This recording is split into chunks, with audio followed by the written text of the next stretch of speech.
नमस्कार मित्रों, मैं हूं डॉक्टर हरिनिवास। चैनल का नाम है संस्कृत साहित्य एवं संस्कृति। चर्चा कर रहे हैं मनुस्मृति की। दूसरा अध्याय 133 श्लोक कल पूर्ण किए हमने। आज उससे आगे 134वां श्लोक है, इसकी चर्चा करेंगे। इसके बाद के कुछ श्लोकों को लेकर के ये एक छोटा सा वीडियो बनेगा जिसमें हम कुछ उपयोगी बातों की चर्चा करेंगे। 134वें श्लोक में कह रहे हैं कि दशाब्दाख्यम पौरशख्यम पंचादाख्यम कलाभृताम त्रयब्द पूर्वम श्रोत्रियाणाम स्वल्पेनापि स्वयोनिषु।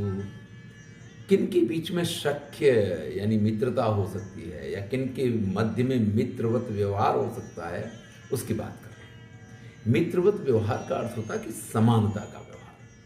तो अगर एक ही नगर के रहने वाले हैं और 10 वर्ष छोटे बड़े हैं तो भी वो एक दूसरे के मित्र की तरह व्यवहार कर पाएंगे।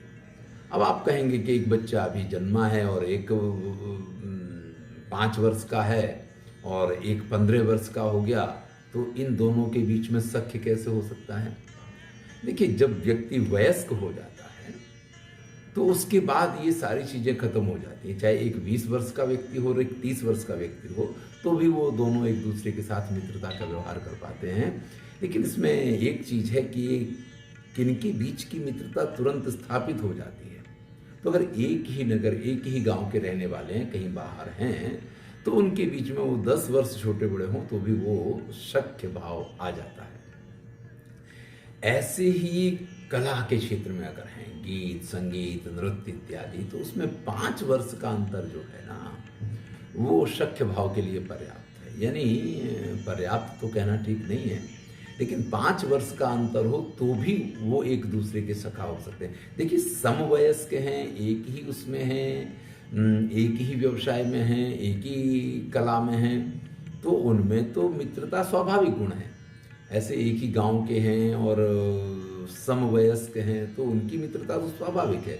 यहाँ तो बात ये हो रही है कि अगर 10 वर्ष का उम्र में अंतर हो तो भी, ऐसे यहाँ कहा कि अगर 5 वर्ष का उम्र में अंतर हो, आयु में 5 वर्ष छोटे बड़े हों, तो भी कला जगत के लोग जो हैं वो एक दूसरे के मित्र माने जाएंगे, एक दूसरे के मित्र कहे जाएंगे, या वो एक दूसरे के साथ मित्रवत व्यवहार करेंगे। त्रयब्द पूर्वम श्रोत्रियाणाम, और जो श्रोत्रिय होते हैं, विद्वान लोग जो होते हैं, जो यज्ञ याग आदि वगैरह सब किया करते हैं, उनमें 3 वर्ष का अंतर अगर आयु में है तो वो एक दूसरे के साथ मित्रवत व्यवहार करते हैं या मित्रवत व्यवहार कर सकते हैं। नहीं तो वो थोड़ा ज्येष्ठता, सीनियोरिटी और जूनियर वाला भाव जो आया करता है ना, वो भाव जहाँ ना हो, इसकी बात कर रहे हैं। और अगर भाई अपनी जाति बंधु है तो वो तो थोड़ा सा भी छोटा या बड़ा है तो फिर वो सखा है। अगर ज़्यादा छोटा है तो फिर वो छोटा रहेगा, और ज़्यादा बड़ा है तो भी बड़ा रहेगा। अगर मान लीजिए कि चाचा जी हैं, वो 2 महीने बड़े हैं, और भतीजे हैं वो अगर 2 महीने छोटे हैं, या वर्ष भर का भी अंतर हो, तो फिर वो कई बार क्या होगा, एक ही स्कूल में पढ़ रहे होंगे, कई बार क्या होगा एक ही साथ सब कुछ उनका खेलना कूदना उठना बैठना, तो वो सखावत व्यवहार करेंगे। बाकी क्या होता है कि संबंध कुछ गरिमाएं, आपको 2 वर्ष भी बड़ा अगर भाई है तो फिर वो बड़ा ही रहता है। मैं तो ये कहता हूँ कि 1 वर्ष भी बड़ा अगर है तो वो बड़ा भाई ही रहता है। वो कभी ऐसा नहीं हो पाता है कि, देखिए, महाराज दशरथ के 4 पुत्र हुए, और चूंकि एक ही पुत्रेष्ठ यज्ञ से हुए थे, इसलिए आप ये नहीं कह सकते कि उनमें कोई 1-2 साल का अंतर था।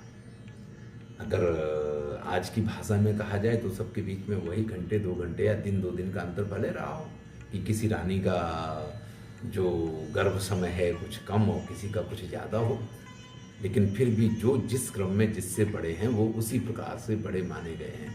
वास्तविकता तो यहाँ वहाँ पे भी यही है कि जैसे एक ही दिन सबका जन्म हुआ है, वहाँ अलग अलग दिन नहीं है, एक ही दिन सबका जन्म हुआ है, इसी प्रकार से दिखाया गया है। वाल्मीकि रामायण को मैंने प्रस्तुत किया, वहाँ पे यही बात थी। लेकिन ये थोड़ा आश्चर्यजनक घटना है सब कुछ दिव्य है, इसलिए आप इस तरीके से स्वीकार कर सकते हैं कि राम का जन्म हो जाए और फिर भरत का भी हो जाए और लक्ष्मण का भी हो जाए, शत्रुघ्न का भी हो जाए। एक समय तो जाएगा, क्योंकि राम का जन्म पहले हो गया, इस बात को हम स्वीकार कर सकते हैं।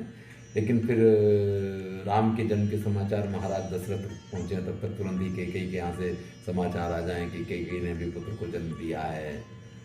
तो ये थोड़ा आश्चर्यजनक है, लेकिन फिर भी यहाँ हम जो बात कर रहे हैं वो बात ये है कि भाई अगर थोड़ा सा भी बड़ा है तो फिर वो बड़ा होता है। लेकिन भाई के अतिरिक्त के जो संबंध होते हैं उनके बीच में ये सख्य भाव रहा करता है। सख्य भाव के आप जो व्यवहार मित्रों के साथ किया करते हैं, हर छोटी बड़ी बात शेयर करना, हर तरीके की बातें करना, उन चीज़ों की बात है। तो आगे चलते हैं। ब्राह्मणम 10 वर्षम तु 100 वर्षम तु भूमिपम पिता पुत्रो विजानियात ब्राह्मणस्तु तयोः पिता। देखिए, ये एक विशिष्ट बात कही गई है कि ब्राह्मण 10 वर्ष का हो और क्षत्रिय 100 वर्ष का हो तो भी उनको पिता और पुत्र जानना चाहिए। आपको ऐसा लगेगा कि क्षत्रिय 100 वर्ष का है तो पिता तो वही होगा, ब्राह्मण 10 वर्ष का है तो वो पुत्र होगा, लेकिन नहीं, यहाँ पे स्पष्ट कहा है कि ब्राह्मण उसका पिता है और क्षत्रिय उसका पुत्र है। अब पिता पुत्र के बीच जो मान सम्मान और अभिवादन के संबंध होते हैं, वो संबंध उन दोनों के बीच में रहेंगे। ये कहने का तात्पर्य है कि अगर ब्राह्मण पुत्र है और वो 10 वर्ष का भी है और क्षत्रिय पुत्र अगर वो 100 वर्ष का भी है तो भी क्षत्रिय उस ब्राह्मण को पिता तुल्य आदर दे, पिता तुल्य उसका सम्मान करे। ये इसका अर्थ है। इसमें और कोई वैशिष्ट नहीं है। वैशिष्ट आदर के लिए ही है कि अगर वो उनको देख करके और पुत्रवत व्यवहार करता है, उसका निरादर करता है, तो ये चीज़ स्वीकार्य नहीं है।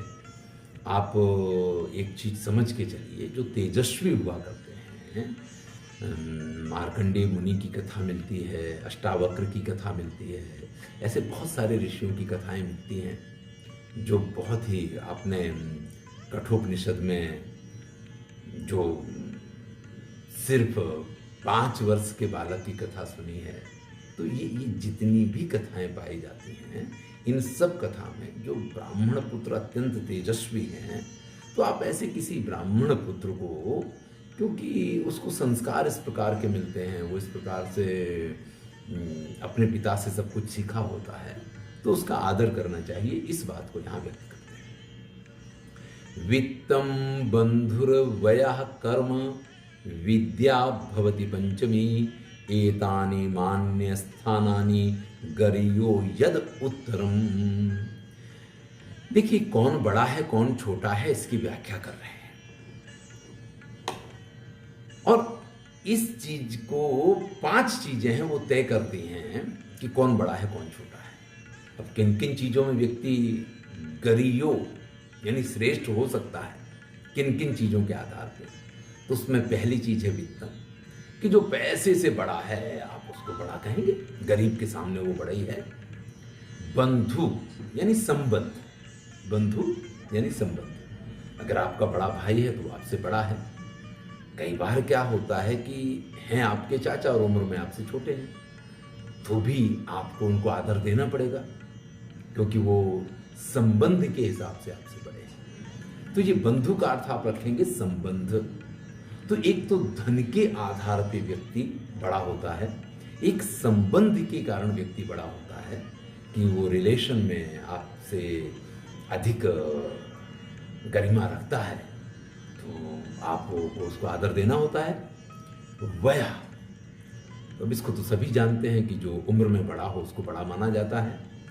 कर्म, कुछ श्रेष्ठ कर्म करके व्यक्ति बड़े बनते हैं, तो जो श्रेष्ठ कर्म करने वाले लोग हैं वो कर्म के अनुसार बड़े होते हैं। और विद्या, एक विद्या तत्व जो है वो भी ये है कि अगर कोई बहुत बड़ा विद्वान है तो भले वो बालक हो, न ज्ञान वृद्धेषु वयः समीक्षते, कालिदास ने लिखा है कि ज्ञान वृद्ध होने के लिए उम्र नहीं देखी जाती है। तो ये 5 चीजें बताई हैं कि धन से व्यक्ति बड़ा बनता है, संबंध से व्यक्ति बड़ा बनता है, उम्र से व्यक्ति बड़ा होता है, श्रेष्ठ कर्मों से व्यक्ति आपसे बड़ा होता है, यह विद्या के कारण।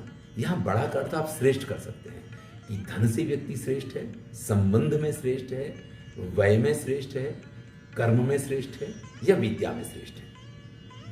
अब मान लीजिए कि इसमें सबसे श्रेष्ठ किसको माना जाएगा, तो स्पष्ट करते हैं यद यद उत्तरम।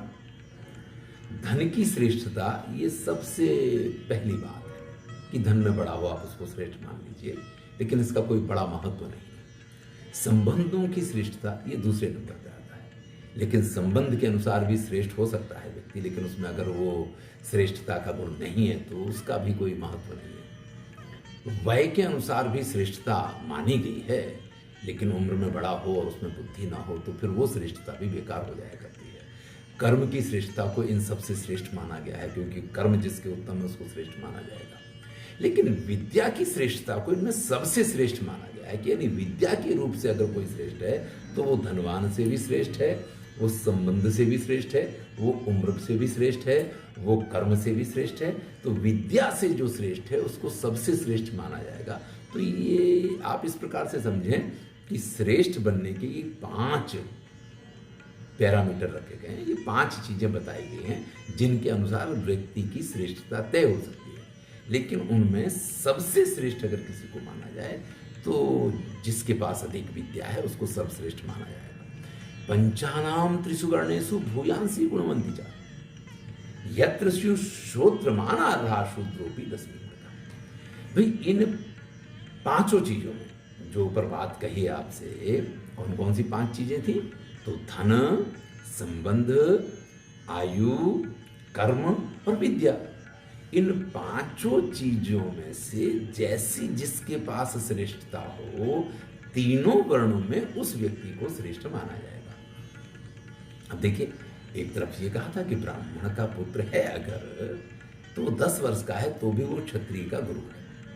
लेकिन मान लीजिए कोई क्षत्रिय पुत्र है और वो विद्या में श्रेष्ठ है, ब्राह्मण के पुत्र से श्रेष्ठ है, या ब्राह्मण किसी वयस्क ब्राह्मण से भी श्रेष्ठ है, तो फिर वहां श्रेष्ठता जो है क्षत्रिय की मानी जाएगी। वो विद्या की वजह से श्रेष्ठ हुआ है।